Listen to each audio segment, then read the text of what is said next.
Hi, welcome to Bharat in Germany, and I know in this video we are going to discuss something which is super important, and a lot of you have been hearing different kind of stories about it. So this is a super important video. Watch till the end so that you get all of the details right, because all of these stories that you hear, these are like generally the headlines, and if you like actually look deeper into it, you are going to figure out what the story behind this entire scenario is.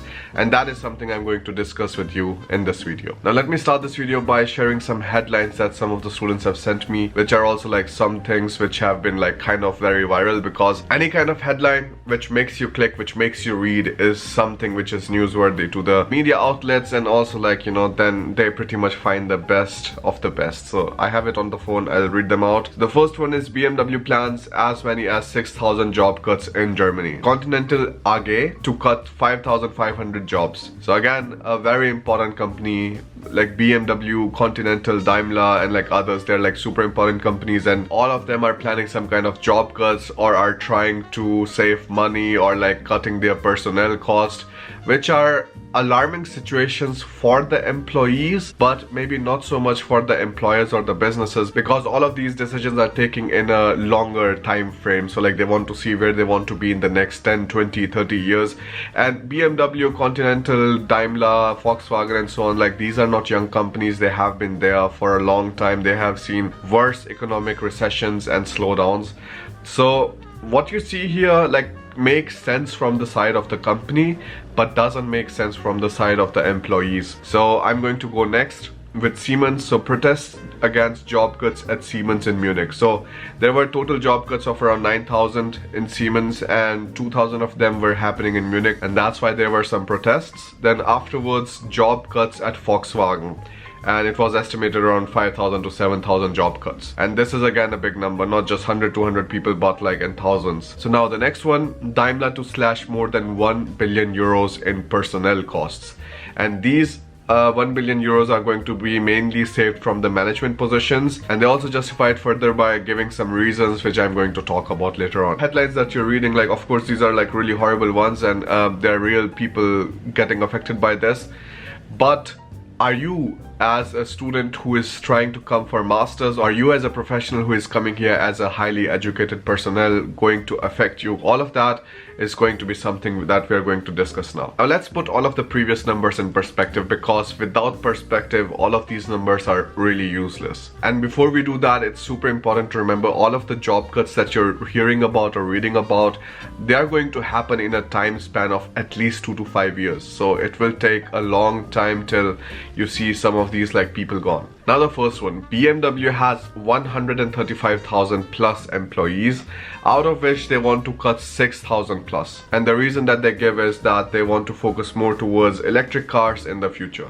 Then the second one, Continental. Continental has a total of around 225,000 employees, out of which they're planning to cut around 5,500. And the reason is again the same, because of their shift from petrol and diesel engines to electric vehicles. And Continental has a lot to do with combustion engines, so this is the reason why they also have to kind of restructure everything, automate a lot of different process to just save their money and save the time, so that they're able to like provide the parts at a more affordable cost afterwards. So the third one is Siemens. Now in Siemens, they're saying that 9,000 jobs are going to be cut, and they have a total employee of 380,000 people. So of course like it's a big number, and when you like compare the number of job cuts against number of people who are employed, like it is not that the companies are getting broke, because I think most of the people who have the idea of recession, they feel like if a country is going into recession, all of the companies are getting broke, all of the people are getting fired. But it's not all of the people, it's like, I don't know, it's a very, very less percentage, like 9,000 out of 380,000. Then afterwards, Volkswagen is cutting around 5,000 to 7,000 jobs out of the total employees of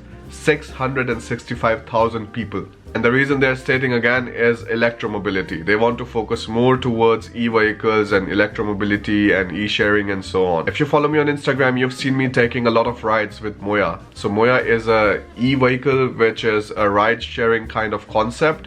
So they have, I think, 6 seats, and you can just use your app, order Moya, just sit inside, and you have very cheap rates, because first of all the vehicle is electric, then you have the ride sharing component added inside it, and it is just a very nice and comfortable experience. So they're trying to kind of reduce the clutter on the streets by offering ride sharing for a way cheaper price than standard taxis, and I find this to be very nice. And Moya is an initiative of Volkswagen's. Now the fifth one is Daimler.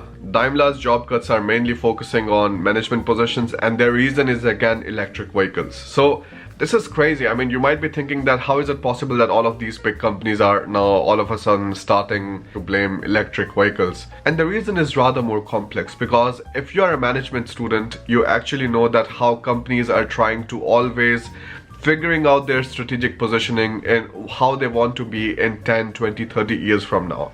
And all of this scenario, all of this story of electric vehicles was not something which companies were still thinking of as feasible unless Tesla came inside and pretty much changed the entire market. The market share of Tesla right now in even like US is just around 2%, but that 2% has been disruptive enough that more and more companies are trying to put out the electric versions of their own cars. Earlier everybody was saying no, it is not going to work out, electric cars are just a joke, it is not going to happen. But now when you see Audi, BMW, Porsche Taycan, like the new car which came, and all of these other major companies launching their own electric versions, then you see that they actually have to cut back a lot on their combustion engines, so like the petrol versions, the diesel versions, and they have to invest a lot more into the electric infrastructure. My personal favorite company, which is not Tesla or Volkswagen or these others, is actually Sono Motors. So Sono Motors is developing a car, the headquarters is in Munich, and they're developing a car which is going to be solar, and solar in the sense which is actually usable, because previously too a lot of companies tried to make solar vehicles but it wasn't working out, but they have been like purely focused on that, and the results are actually looking very promising. The first cars are already in production, and if things work out, you might not even have to charge your car with electricity from the home or these power stations. You can just put the car outside, it charges completely in 7 days, or you know, if you are just letting it out for 1 day, even on like cloudy weather conditions, because first of all the car's headquarters are in Germany, they have a heavy focus on the European market, so they have to make sure that the cars also work in the gray, cloudy kind of season, or even in winters.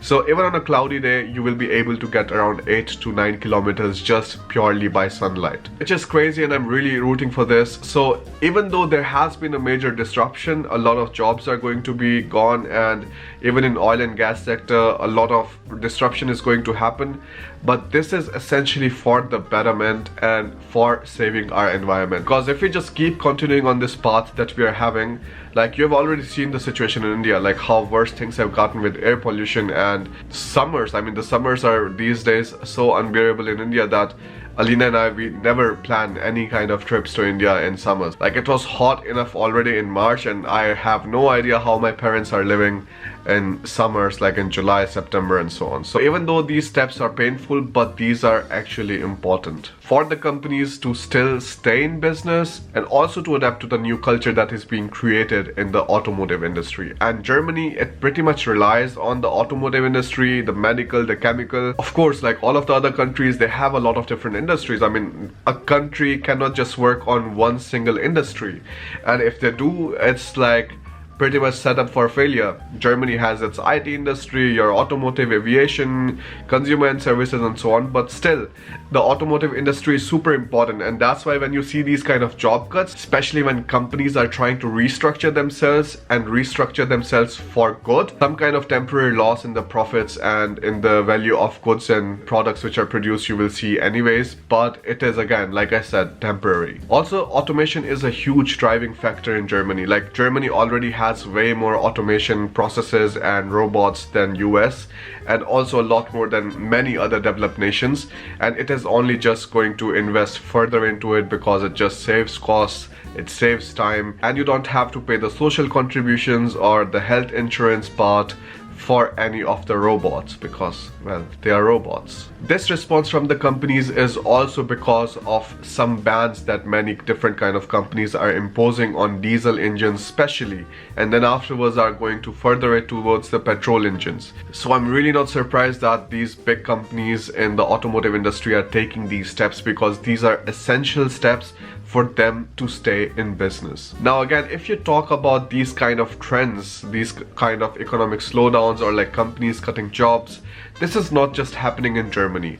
This is more of a global phenomenon. Now, HSBC Bank in UK plans on cutting 10,000 jobs. WeWork in USA, they are planning on cutting 2,400 jobs. Cognizant, which is pretty much the company which hires so many freshers in India, they are doing the largest layoff in the IT industry that India has ever seen by cutting 13,000 jobs. All of these German companies I told you about, none of them are doing like, above 10,000. Cognizant alone is doing 13,000 job cuts in India in the IT sector. So if you're scared about something, be scared of this. What I find even worse in my opinion is the government losing its confidence in the PSUs, the public sector companies of India, which is absolutely horrible. Like, they're selling their shares, they're trying to privatize these companies, and you can argue that privatization of some kind of sectors is good, or like some kind of companies is good, that you have lesser corruption or the employees work more effectively, but that is not always the case. But privatization not always results in something good. Like, you can also have some kind of monopolies being created as a result of privatization, and most of the time some kind of government control in the key industries is really important. Now again, India has to be very careful with that, because the unemployment has been rising, there has been worsening air quality conditions,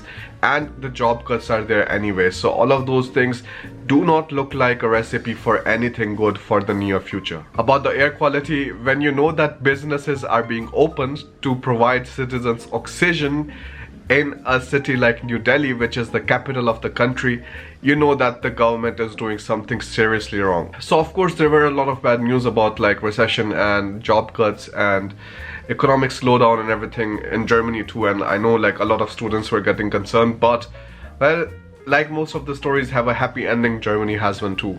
So just yesterday the New York Times reports that German business morale rose in November, and Europe's largest economy is on track to grow by 0.2% in the fourth quarter as its domestic strength more than offsets a manufacturing recession, the IFO Economic Institute said on Monday. Now the same is being reported by the Financial Times. Germany narrowly avoids the recession as growth ticks up. Then afterwards you have Al Jazeera also like mentioning the same, Germany avoids recession and that is like shoppers helped grow the German economy by 0.1% in the past 3 months. This could also be a major factor like that the Christmas is coming, because on Christmas, man, you should see Germans lose their heads. And they will just run around everywhere trying to find anything that they think is going to fit on the Christmas Eve, and what kind of gifts to buy for their relatives, for their friends. And it is actually a nice feeling to just observe them like going about these kind of like different things, because well, in India like we do have Diwali, which is like I think kind of similar to what you have here as Christmas, but the magnitude of purchasing and like gifts and all kind of other stuff that they do here is insane. Plus the German economy also heavily relies on the medium and small enterprises, which is called the Mittelstand. So those companies are also doing well, and most of these major companies which were talking about automation and so on, they're also like pulling on their promises, and whatever initiatives they had, they are actually working further on it, and this is the reason that you see this kind of growth again. So there really is nothing to be worried about. Like, I would rather say that you should be more worried about like staying in India and like building your career there, because man, the things that are happening there, the way the government has all of its priorities set wrong, and how they are trying to pretty much take away bit by bit anything that the middle class used to stand on, is just absolutely horrible. The PSUs, which used to be the dreams of many of the students, like they will clear gate and everything, then they will start working in the PSU. Do you really think that once those PSUs are privatized, you will get still the same kind of income that you're getting right now when they're in the public sector? Private companies in India, most of the times when they pick up freshers, they never pay them more than like 12,000-15,000 rupees per month, and like this is just 200 euros a month. And then if you're living in a metropolitan city, most of the income that you're getting, it already goes inside the rent. What else will you live from? Now, for the students and professionals who are still concerned about the future recession in Germany, if it will happen, what will we do, will we have to go back to India or something? There's one simple thing which I absolutely admired about this country, and why I really always wanted to settle back in Germany. And the reason for that, as soft and as vague it may sound, is really about how hardworking hardworking Germans are and how the German work culture is super professional and they're trying to do everything with the absolute maximum efficiency. And this is the reason every time Germany falls, it builds back up over and over and over again. Just because of these qualities of employees that you find here in Germany. And every single company is made up of its employees, and if the company's employees have this kind of culture ingrained in them because of the culture, because of the society, you better bet that it is going to show up in the success of the company, in the way the companies work, and in the way the companies handle with their immediate environment. So don't worry too much about it. Germans have handled recession previously. They will handle it in the future whenever it comes. You just focus on what exactly do you want to do in your career. Like, where do you want to build it? Like, do you want to go to US and work there? Do you want to go to Canada, Germany, India?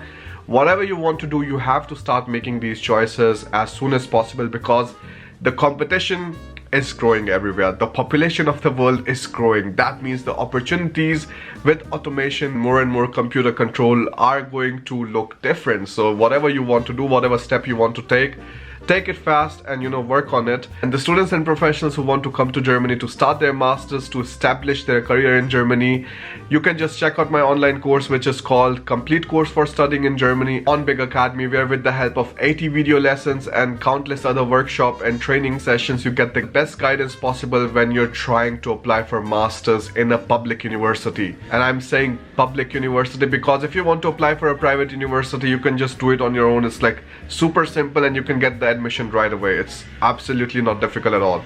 But for public universities, you have to prepare in advance.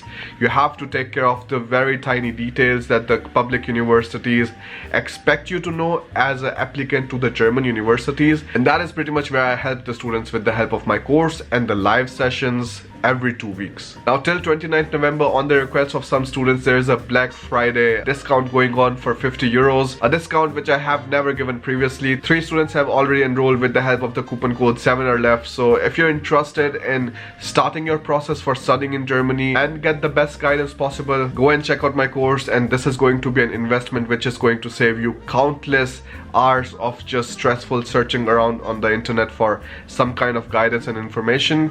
But also, because it has lifetime access, it doesn't matter if you're coming to Germany this year, the next year, or the one after that. You can always fall back onto the guidance provided by these video lessons and the live sessions whenever you want. Alright then guys, thanks for watching this video. Share the details of this video with your friends, with your colleagues, whoever is like making another drama about like why a recession is happening in Germany and why you shouldn't go there and like stay in India or something, and just tell them the real and exact story. Thanks a lot for watching again. I'll see you in the next video. Bye.